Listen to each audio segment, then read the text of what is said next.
Maelezo kuhusu udongo. Maelezo kuhusu udongo ni kipindi kinachodhaminiwa na mashirika za serikali zinazohusika na uongozi wa udongo, kadastre na titre foncier. Ni mabadiliko gani yanayokuweko siku hizi kwa uongozi wa udongo? Unapenda pata mafasirio kuhusu cheti kinachokukabidhi mamlaka ya udongo? Uko na maswali kuhusu udongo? Usikose fuata kipindi hiki kinachotangazwa muda huu. Wapendwa wasikilizaji wa kipindi Eco des Affaires Foncières, amjambo tena, karibuni na kufuata kipindi chenu kipendelevu Eco des Affaires Foncières. Ni kipindi cha jimbo la Kivu Kaskazini ambacho liwali wa jimbo Bahati Musanga Erasto alipendelea kusudi katika kipindi hiki maelezo kuhusu udongo iwezi kuwa inapata suluhisho. Na hivi kisha ile mradi wa kuhimiza watu juu ya certificat, juu ya matitre foncier na maswali mbalimbali, liwali wa jimbo yeye mwenyewe ampendelea kusudi aweze kutembelea eneo mbalimbali ambazo zina mizozo. Ni kama vile tunapatikana hapa ni katika eneo la mtaa wa Masisi ambapo tutaweza kukutana na wazee ambapo waliweza kupata mission ya kusudi waweze kuzungumza kuhusu maswali mengi kuhusu udongo. Ni katika kipindi hicho ndio tunampokea mshauri wa kigavana Bwana Timothée Wanzavalere. Amjambo. Amjambo. Amjambo tena. Asante. Tunapatikana hapa ni wapi? Hapa tunapatikana ndani ya mtaa ya Masisi. Sheferi de Baunde, groupement Kamuronza, ndani ya village ya Nzulo. Tunapatikana hapa ni kwa sababu ilimpendeza kiongozi ya mji wa Nzulo aweze akalomba gavana atume komision kusudi hiyo komision ikuje kutatua mizozo ndani ya mji wa Nzulo. Mizozo ya udongo. Mizozo ya udongo. Na gavana gisi tunajua alisikia mbio akaitika, na gavana akatutuma sisi kama washauri wake, akatuma pia na viongozi wengine ambao tuko nao hapa ndani ya teritoria waweze wakatuchindikiza tufike hapa kwa kuweza kutatua mizozo ndani ya village ya Nzulo. Liwali alitupatia misio karibu 3. Misio ya kwanza, liwali alipenda ajue yenye wanaita mabie public de l'Etat. Mabie public de l'Etat yani soko, masomo, hôpital, terrain de football, cimetière, na port public, na vitu vingi sana ambavyo vinaweza kuonekana huku. Liwali ajue hiki kitu kiko na hiki kitu kilishakwa kuwa spolie. Kitu ya pili ambacho liwali alipenda ajue ni yenye wanaita ma superposition de titre foncier. Yani kuna fasi au parcelle moja hivi waishakatia contrat de location mara pili au certificat d'enregistrement, wambele alipataka certificat alafu service za kadastre tena zinatosha madokima kwa jina mwingine, ile ndio tunaita superposition de titre. Kuna pia mwami wa village ya Nzulo naye anatoshaka makartasi ambayo wanaita papier jaune. Liwali alipenda ajue parcelle ngapi nazo pia zishakapata mapapier jaune, une fois, 2 fois, 3 fois. Kusudi tutoke huku na tumemaliza tatizo zote zile. Tatizo la 3 ni hiyo maintenant kusikia watu, kupatia wakati kabisa kusikiliza. Wakati tutupatie wakaaji wote shida zote ambazo ziko ndani ya Nzulo, tuweze tukapokea wateja wote, watu ambao wako na maplente huko ku centre d'arbitrage kuhusu udongo ya Nzulo, maplente ambazo ziko kwa conseiller juridique waliwali kuhusu udongo ya Nzulo, maplente ambazo ziko kwenye president wa commission ya pacification et reconciliation, na maplente ambazo ziko kwa conseiller ambaye anahusika na mambo ya udongo.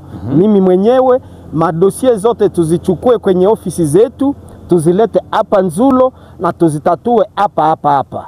Kwa hiyo kazi liwali alitupatia siku 14 tuweze tukamaliza hivi vyote ndani ya mji wa Nzulo.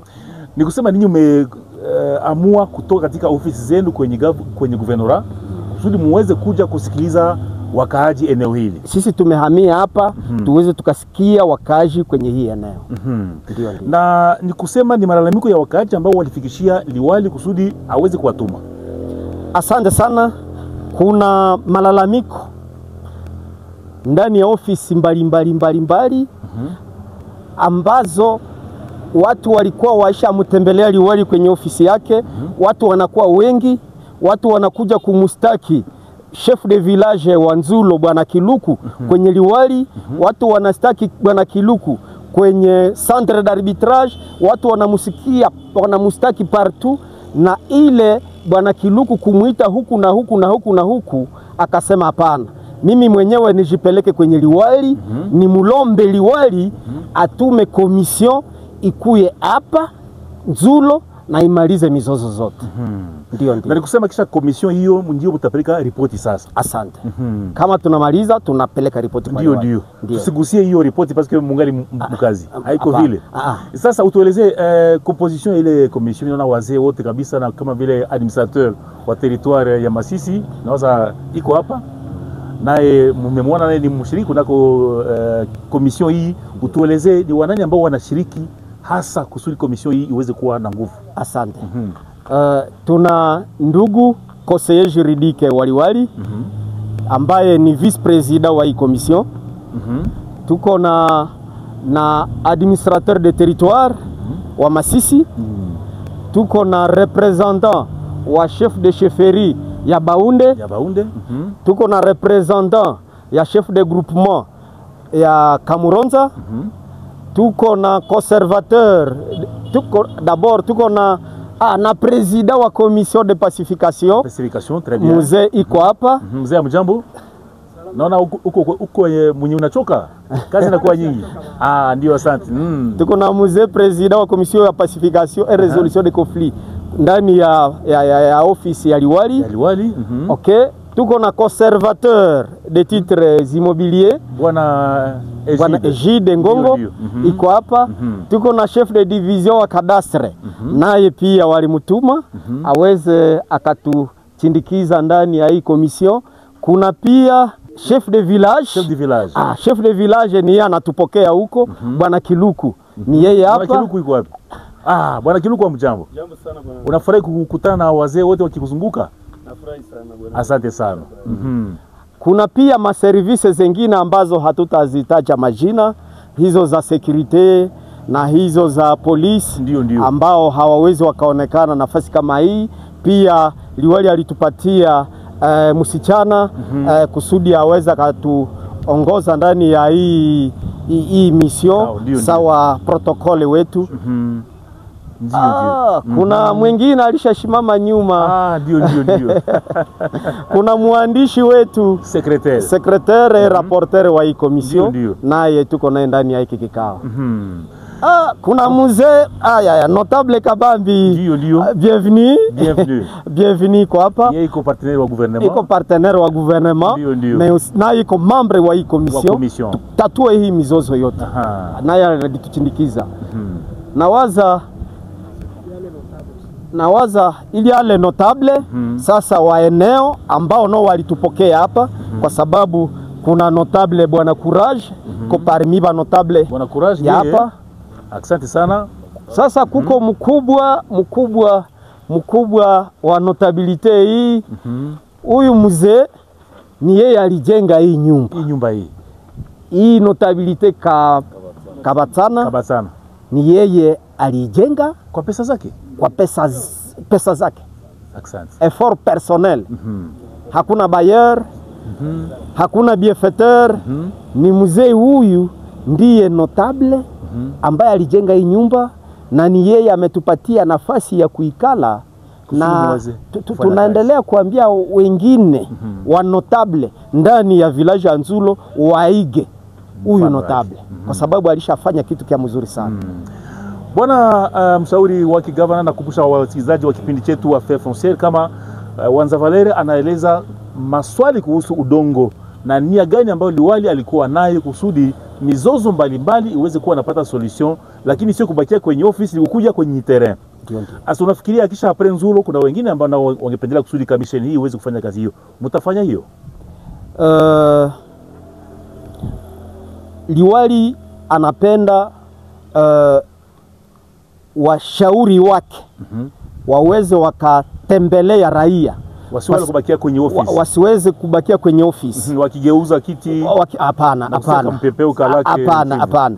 Saa hii kuna komisio ingine ambayo liwali alishatuma kamandi lake kamandi lake kushaenda pia washauri wengine waliwali kuhusu toujours mambo ya kutatua mkokotano ambayo ilikuwa ndani ya ISSN pamoja na population riveraine ya Lac Edouard. Hiyo ni territoire ya Lubero. Ndani ya territoire ya Lubero. Hiyo delegation ambayo ilienda kamandi lake ndani ya territoire ya Lubero itapanda mpaka Vichumbi, kwa sababu nako kuko ingine shida pia ya kukokotana entre ISSN na population ya Vichumbi. Ni kusema liwali alishakamata ini decision ya kusema washauri wake wasikuwe na ikala ndani ya viti, waweze watembelee hiyo raia, wasikilize na shida ziweze zikaisha. Tujue kwamba chama ilikuwa kukomboa watu na watu waikale kimya, wasikie ile changement, wasikie hiyo changement, mabadiliko, kwa sababu hiyo zamani ilikuwa watu wagandamizwe, watu wakuliwe pesa, mtu fanye miaka 2 miaka 5 kesi yako hayapata solution. Alafu liwali alisema pana hiyo maneno ambayo haishake. Washauri wangu waweze wakaenda kwenye population, waende si kusikiliza population a la base na wamalize tatizo zote na waniletee ripoti. Swali peut-être la mwisho, unafikiria kuwa maswali ama mashida za udongo zinaweza kuleta ni kusema hali mbaya ama zinaweza zikaripuka kama ninyi viongozi hamuifuatilie? Ndio. Kuna fasi ni nyingi ambako watu wamekatakatana kwa sababu ya mambo ya udongo. Hapa nyuma Lushagala, ndani ya government hiyo ambayo wale watu ambao walikimbia hapa Lushagala, kuna watu walikatakatana sababu ya mambo ya udongo. Hiyo concession ya basinistre ya 2012 ndani ya commune de Karisimbi, kuna watu walikatakatana. Na huko Masisi kuna pia mizozo ya udongo ya wale ambao walikimbiaka wakati ya vita za zamani, vita ya ukabila. Wale watu wako wanarudia. Na huko kuko pia mambo ya makofli foncier za mingi ndani ya territoire ya Lubero, ngambo za Miriki nako pia kuna waretourne. Ilifo wale watu na warudie kwenye mashamba zao. Alafu kama mambo ya udongo haifatiliwe vizuri, kuifuatilia na wanaume kama hawa washauri hawa wa notables kama hawa, mambo ya udongo inaweza kaleta vita na vita inaripuka. Ujumbe gani ambao unao kwa raia ambao wanaweza kuwa wako na shida katika eneo hili ya Nzulo? Ni kusema karibuni waje ama asijue? Napenda kuambia raia ambao wako na population wako na shida ndani ya village ya Nzulo ya kwamba kwa leo tulifanya kazi ya